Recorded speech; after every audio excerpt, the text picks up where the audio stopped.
Hello guys, നമ്മുടെ പുതിയൊരു വീഡിയോയിലേക്ക് എല്ലാവർക്കും സ്വാഗതം. രാവിലെ തന്നെ വാവക്കുട്ടൻ കളിക്കാൻ ഇറങ്ങിയിട്ടുണ്ട് ഗായ്സ്.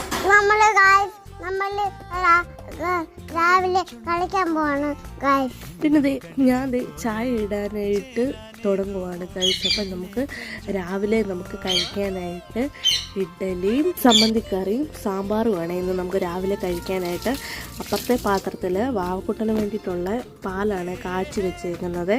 പിന്നെ തലേ ദിവസം പപ്പ എമ്മയും കൂടെ കടയിൽ പോയിട്ട് വന്നപ്പം ഐസ്ക്രീം വാങ്ങിച്ചുകൊണ്ട് വന്നിട്ടുണ്ടായിരുന്നു. അപ്പോൾ രണ്ടുപേരും കൂടെ അത് കഴിക്കുവാണ്. അതിൻ്റെ ഇടയിൽ ചിന്നിനോട് ഏതാണ്ടൊക്കെ പറഞ്ഞുകൊണ്ടിരിക്കുവാണ് വാവക്കുട്ടനെ. അത് കഴിഞ്ഞപ്പോൾ ഒരു വൈകുന്നേരമൊക്കെ ആയപ്പോൾ മിറ്റമൊക്കെ തൂത്ത് വാരിയിട്ട് നമ്മൾ ഇങ്ങനെ നല്ല അടിപൊളിയാക്കി ഇട്ടിട്ടുണ്ട്. വോയിസ് കൊടുത്തുകൊണ്ടിരിക്കുന്ന ഇടയിൽ വാവക്കുട്ടനെ ബാക്കിൽ കൂടെ ഭയങ്കര വർത്താനമൊക്കെയാണ്. അതാണ് നിങ്ങൾ കേട്ടുകൊണ്ടിരിക്കുന്നത്. നമ്മുടെ ഇന്നത്തെ വീഡിയോ ഇഷ്ടപ്പെട്ടെങ്കിൽ please do like, share and subscribe.